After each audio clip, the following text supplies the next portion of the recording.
guys, today I'm gonna explain the first season of an American drama television series called Vida. Episode 1, we are introduced to Lynn and Emma Hernandez, who have returned home to Los Angeles after an extended period of time, due to the fact their mother Vidalia has recently passed away. But rather than reflect upon the wonder of their mother's life, laying their mother to rest is nothing more than a chore. For Lynn and Emma really didn't have that great of a childhood, and they clearly didn't agree with their mother on a great many things. To see Lynn and Emma struggle with this process is downright stunning, because there is no peace or forgiveness in their hearts, especially when it comes to Emma. There are only sour memories of a mother and a town that drove them away in the hopes of forging a better life. The fact that Emma and Lynn have not found their happily ever after is what makes the aftermath of Vidalia's death so compelling, because they have in essence been lying to themselves about what escaping from home has done for their souls, and it is simply incredible to see them struggle with the past as it washes over them,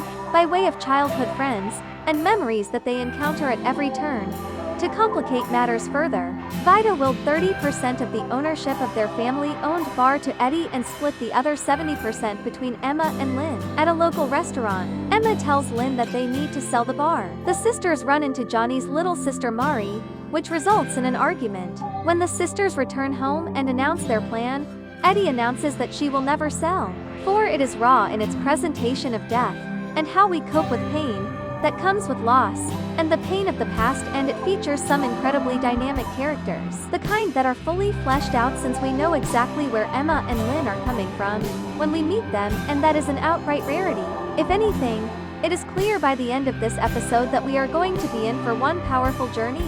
one that will undoubtedly make us laugh and make us cry as we watch the Hernandez sisters deal with the newfound void in their life, and a past that they never wanted to handle in the first place. Episode 2 dug deep into the immediate aftermath of Vidalia's death, and this was handled by Emma's journey, because she had to figure out what was going to come next for the building and the bar, which meant she had to look at what the property was worth, and while that didn't sit well Eddie, she still pressed ahead and came to discover some troubling facts. In that, her mother was severely in debt, to the point where she took out a second mortgage on the building, and that left Emma with two options: either sell the place to Nelson Herrera, or inherit the massive loan and figure a way out. And once she discovered that Mr. Herrera took joy in handing her mother a predatory loan that she never would have been able to pay back, Emma decided upon the latter option. However, we will get to the meaning of that in just a moment, because we also need to talk about how this particular tale took the time examine something supremely fascinating, by way of Lynn's journey, because stories such as these often use the death of a loved as a plot device for some characters to grow. For the end of a life signals the rebirth of those left behind, and for a brief moment there,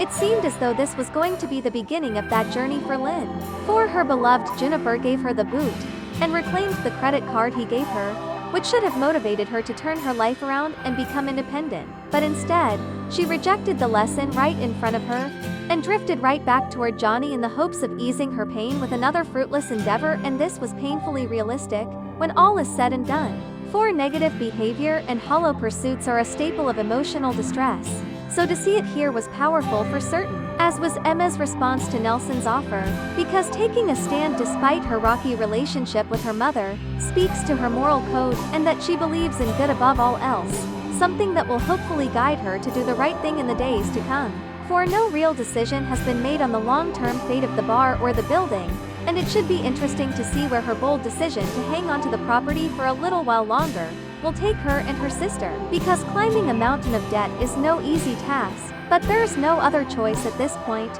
and this will likely test Emma's resolve like never before. And of course, there's a fair chance that isn't the last we've seen of Nelson Herrera, since he undoubtedly wants that building badly, and who knows what kind of wild scheme he is going to cook up as this story rolls on. But before we wrap this recap up, we do need to take a moment and discuss Marisol's journey in this tale. Episode 3, for this particular tale, provides the audience with an unabashed look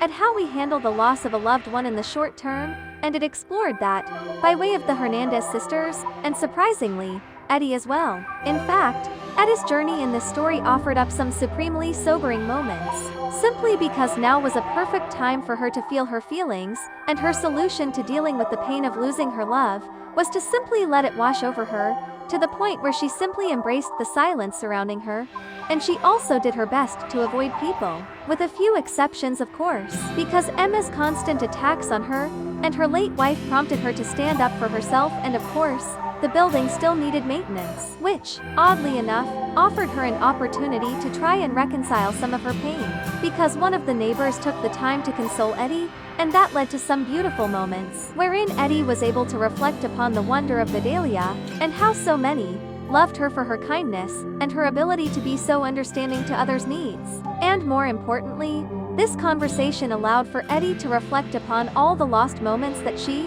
and Vidalia will never take advantage of, and what life could have been had they lived in the moment. And this was a powerful sequence to watch, because we've all played that beautiful game of what if, when a loved one disappears from our life, and somehow,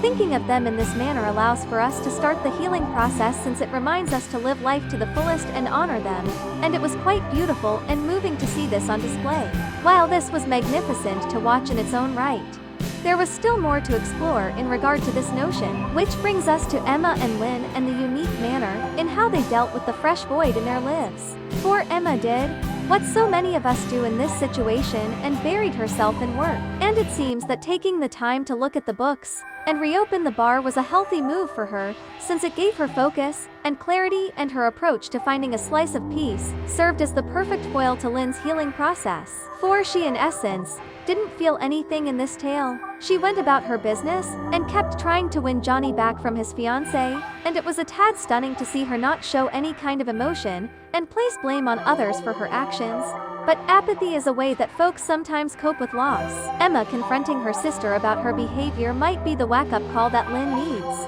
Plus, Emma being able to hear Edda's thoughts on Vidalia will hopefully help her to realize that she needs to lower the walls that she's surrounded herself with, since they aren't useful in the slightest. And really, in the end, this really was quite the moving and beautiful episode. One that really did tug at your heartstrings, and one that reinforces the brilliance of this series, since it really is presenting us with a powerful tale unlike any other. And it really will be interesting to see where this story takes us in the days and weeks to come, as it continues to explore the human condition and all of its wonder and its flaws. Episode 4. Emma went the more traditional route and turned a scouting run into a night of heavy drinking when Cruz showed up, and she simply partied hardy and almost got lucky with Cruz. And it was just nice to see Emma let loose for a change and enjoy life, and it seemed to really help her mental state. Whereas Lynn doubled down on some of her negative behavior, since she used what appeared to be old and new credit cards in her mother's name for a little bit of retail therapy, before ending up at a wild house party. And while it was a tad disconcerting to see her commit a little credit card fraud, it was equally as comforting to see Lynn try and escape some of the stresses surrounding her as well. Emma's night of drinking brought forth the truth as to why she was so mad at her mother to begin with, and we came to learn that Vidalia banished her daughter not once, but twice, for exploring her sexuality. A pair of decisions that only infuriated her further because of their hypocritical nature. And seeing the pain on her face when she told Cruz of this truly helped us to understand how difficult this entire trip home has been for her, and how much pain she has to resolve in her soul. In essence, Lynn has worked to abandon her Latina roots and transform herself into an everyday and carefree party girl. But seeing her new Caucasian friends abuse the Hispanic help in their home really struck a chord with her, and sharing the bus home with the very maid who was forced to clean up their puke seemed to truly shake her to her core. For suddenly she came to realize that her new buddies only saw Hispanic people as nothing more than indentured servants, and she would never be like them or find respect in their company. And this was a harsh reminder that we cannot escape our roots or our heritage, and that we need to own all of that in a proper and respectful fashion. Episode 5. Emma and Lynn have a great deal of external and internal issues hanging over their heads, the kind that need resolution through confrontation. And a few of them were put to bed in magnificent fashion in this particular tale. Take, for example, Lynn's little romantic conundrum. For Carla finally decided it was high time to have a little chat with Lynn regarding the constant back and forth between her and Johnny, and rather than continue to live a lie and fight to earn Johnny's love, Carla felt it was best to make a clean break and let Lynn have him, which was a surprising decision for certain. but a fine example of the healthy nature of confrontation, since it ended the tension between these two and gave two star-crossed lovers a path forward. Well, she and Marisol finally had an opportunity to deal with the bad blood between the two of them, but unfortunately that came about after a touch of violence, kind that put the two of them in jail for a little while, and being together in a cell allowed for them to finally talk in proper fashion. And eventually they came to realize that they shared a lot in common, and that they really didn't need to be at one another's throats, and made peace at least. If anything, it was just nice to see these two be straight with each other for a change, and find a common ground at last. And it would seem for certain that this little tiff was healthy for Marisol, since she went back to the activist group to make Tlaloc understand that he can no longer push her around. While it was nice to see Emma open up and acknowledge some of her flaws and negative quirks, and see Lynn find a little peace in regard to her love life, there was still one big confrontation awaiting them in this tale, one that was severely overdue, because for the most part, they've been cordial toward Eddie, but have avoided her often, all in an effort to not deal with their emotions in regard to their mother's death, and Eddie was done with that, and in spectacular fashion, she called out Emma and Lynn for their icy nature toward their mother, and she made it clear that she needed to be treated as though she was part of the family for a change. And well, this showdown brought about some interesting results. For starters, it finally let Eddie speak her mind and call out some bad behavior, and it also allowed for Lynn to rediscover some of her heritage since she took part in her mother's impromptu memorial. Those words only half reached Emma, since she refused to weep for her mother's passing in front of others, and that means her emotions and her feelings about her mother and everything traumatic that's happened in her life remains unresolved. It's likely that the finale is going to focus solely on Emma and Lynn and their conflicted feelings toward Vidalia. Emma and Lynn will make some impactful decisions, kind that will decide the fate of the bar and their future as they finally confront a troublesome past and the pain in their hearts. Episode 6. Lynn needed to start to look at her life in an objective manner, and it didn't take long for this carefree spirit to realize that her behavior was toxic in nature, a fact that was reinforced by seeing Carla suffer from surrendering her relationship, and by seeing how Johnny actually looks at women, and being able to see the path she was walking along was enough for her to finally recognize that she's self-absorbed at times and in love with silly concepts, and that motivated her to shed both Johnny and her past, clearing a path for her to enjoy a life that is free of drama. As for Emma, well, her clash with the universe came about in a more unfortunate fashion, because she was still of the opinion that her path was the right path,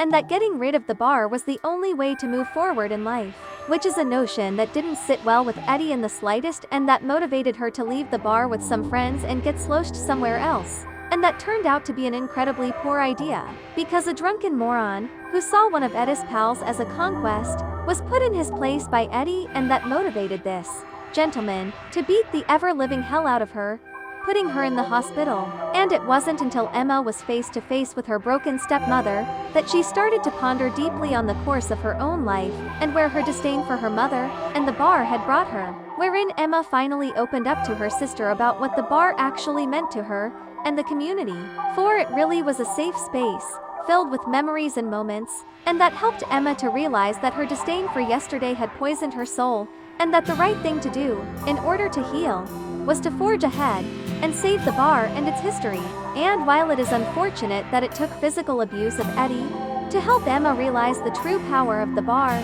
the important thing is that she is free of the negativity surrounding her, and that keeping everything going will be good for her and her family, which means she can hopefully make it up to Eddie while she and Lynn begin this bold new chapter in their lives.